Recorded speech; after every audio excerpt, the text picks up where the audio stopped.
Hey everyone, welcome back to my channel Escaping Reality. My name is Ria, and if you're new here, I am living in Ireland and I have studied here and now I work here. And if you have already been subscribed to the channel, welcome back. Today, I wanted to share a bit of my story of how I financed my education abroad in Ireland and what were the challenges that I faced and how I have recovered the cost of my education abroad. I think one of the biggest challenges that people face when they are coming from a developing nation to a country like in Europe or in US or Australia or Canada or anywhere else is the financial burden that they and their families face when they have to make the decision to move abroad. So before we get started on the video of how I have financed everything and where I am today financially in terms of the costs related to my education studying here in Ireland, I want to give a bit of my background as well, just so that people can relate to it a bit better. So I do come from a middle class family up back in India. I would say fairly privileged, and I was able to, my parents were able to fund a portion of my education here in Ireland. So when I came, the cost of education for the first year was about 30 lakhs, and then it was definitely a big chunk, but thanks to my parents and their savings and all their financial planning as I was growing up, they were able to afford about 15 lakhs of the total chunk. So it was something that is definitely a huge amount, and I still needed to secure the rest of the 15 lakhs. I was late in the application process, so I was late for all scholarships, and I really applied late, so that was really not an option. So I think, like most middle class or people in India, they basically go through the student loan route to secure the funding for their education abroad. So I took a loan from one of the most popular banks in India, if you know SBI, it's a government bank, and I took a 15 lakh student loan, and I then decided to move to Ireland. So the 30 lakhs included my fee, my accommodation, and the cost of living for the first year. And by no means this was easily affordable for me. This was definitely a huge chunk of my parents' hard work, savings, etc. And then the 15 lakhs was, of course, it had interest on it. So I had to pay it back. So this is my story. And I studied MSc marketing in Dublin for anyone who is interested. And in the past, I studied sociology. I did not have prior work experience in India. So I never earned anything or had my own savings. And I was 21 years old when I came here. So fresh out of college. Uh, if I had been working back in India, I would have definitely funded some portion of that 15 lakhs that took as a loan or use my own savings to, come here and study. So this is my journey so far. And I have been debt free since December last year. So I paid off the entire 15 lakh student loan in 4 years. And I wanted to share some tips that have really helped me to be debt free by before I turn 26. So this video, we can go into who needs a student loan and if you should get a student loan.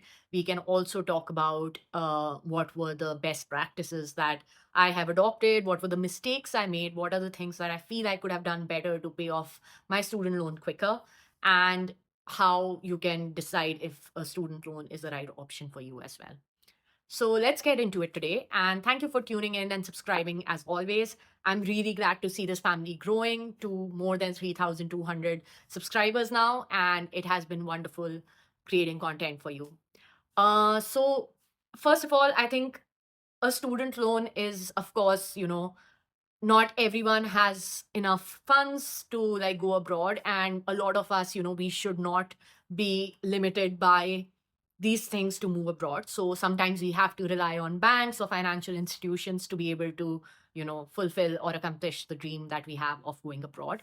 Um, Definitely, if you have those in savings and if you can avoid taking a student loan, then you should definitely avoid why pay the interest.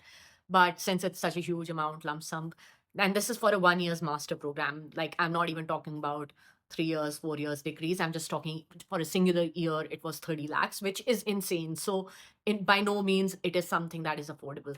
So I can only talk from the perspective of a master's student and how that I paid off that 15 lakhs loan with interest over 4.5 years.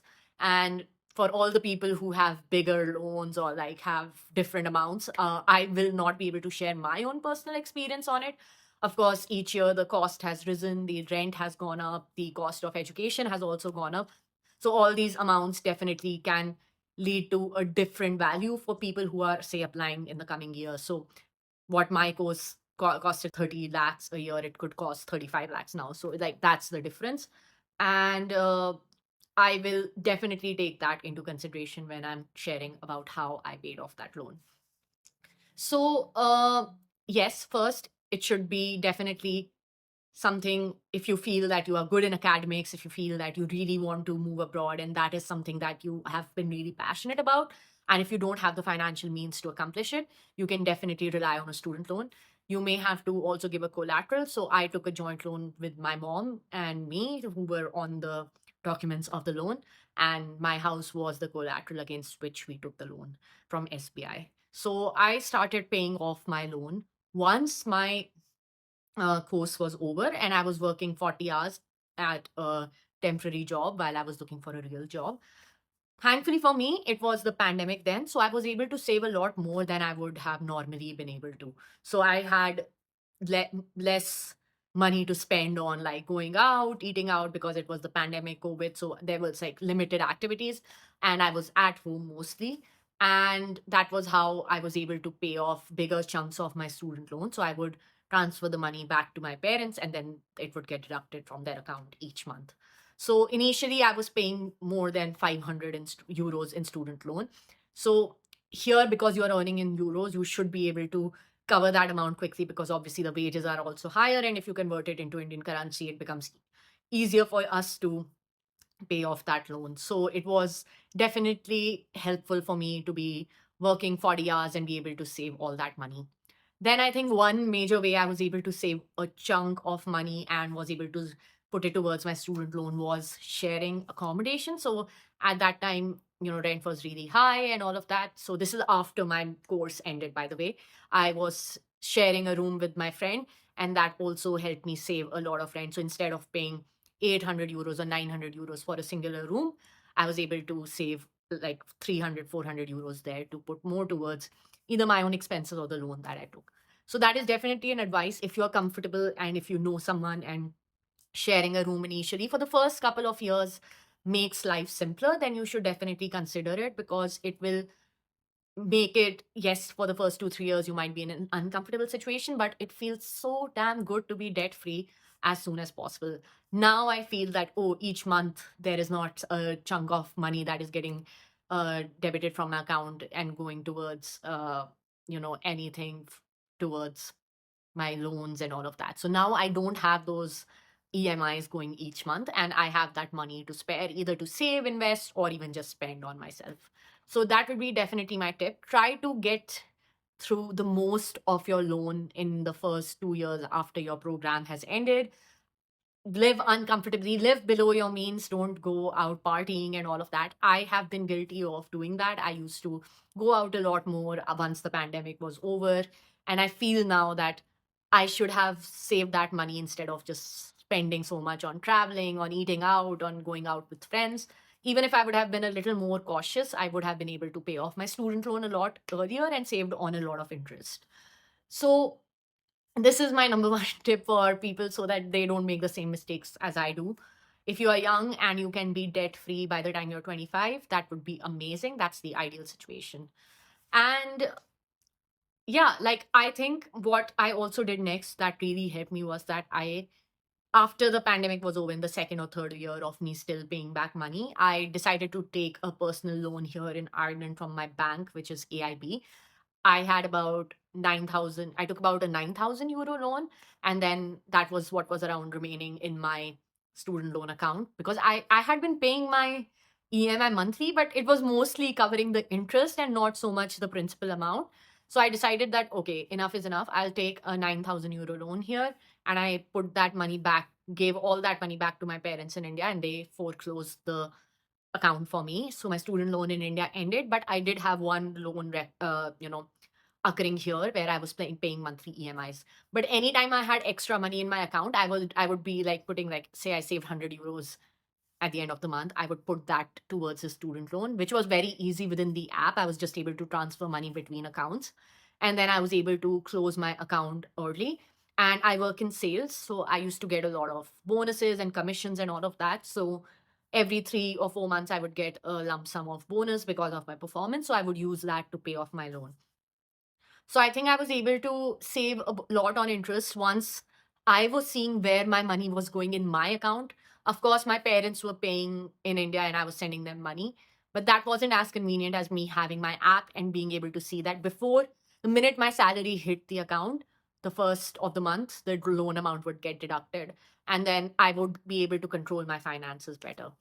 So, yes, in December 2023, I was able to clear all my loans. I did not have any amount left to pay to the banks. I went and closed my account, which the personal loan account I took from AIB also because of all the extra bonus money that I had.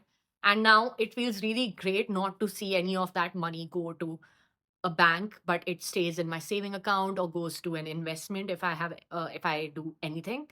And now I feel I can focus on other things in my life also.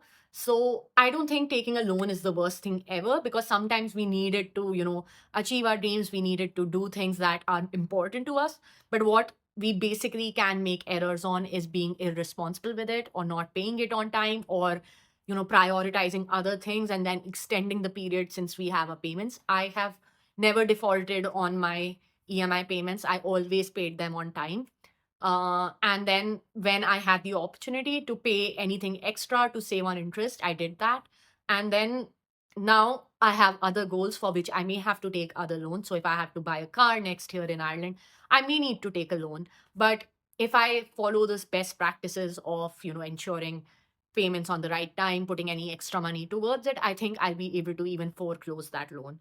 So yes, a student loan is definitely a liability to have when you're young, when you're starting off young, but it is also something that allows us to, go and experience what we want to, and also help us manage our finances better and understand our own, strengths and weaknesses when it comes to money management.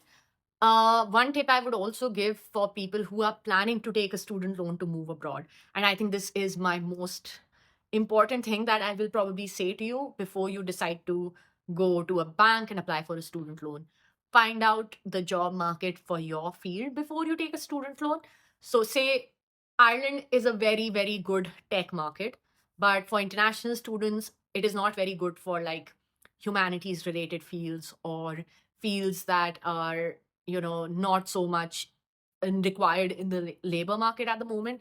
So, say you decide to study English literature and then you want to get a job here, you need to know how much is the minimum salary they are paying. And that also helps decide how quickly you can pay off the loan. So, if your starting salary is only 26,000, which is very less for how expensive Ireland is or any other country is, then you will struggle paying off that student loan. And then you will fall more and more under debt because you may default on payments, or you may uh, you know, be able like take a lot of time to pay it off. Your interest will keep adding up. You will feel stress, anxiety. You will feel that you're being a financial burden on your family.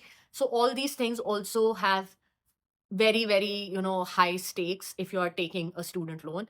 Of course, if you come from a very well-to-do background and you money is not a problem, and even if you are not able to like pay it off quickly, and if someone else can take care of it, that is completely okay. But if you are someone who's coming here for the purpose of recovering the cost of, whatever you have put towards your education, and want to like recover the cost within the first few years of your life of moving to a foreign country, then you should definitely look at the labor market and see if it's the right market for you. So these were my tips related to money management, student loans, and how to be financially sound and be able to make financially better decisions. I hope you can learn from my own experience, and I wish you all the best if you are planning to take the leap and go and study abroad, and if you need to take a student loan. So thank you again for being a lovely, lovely audience. Do like, share, and subscribe, and I shall see you again.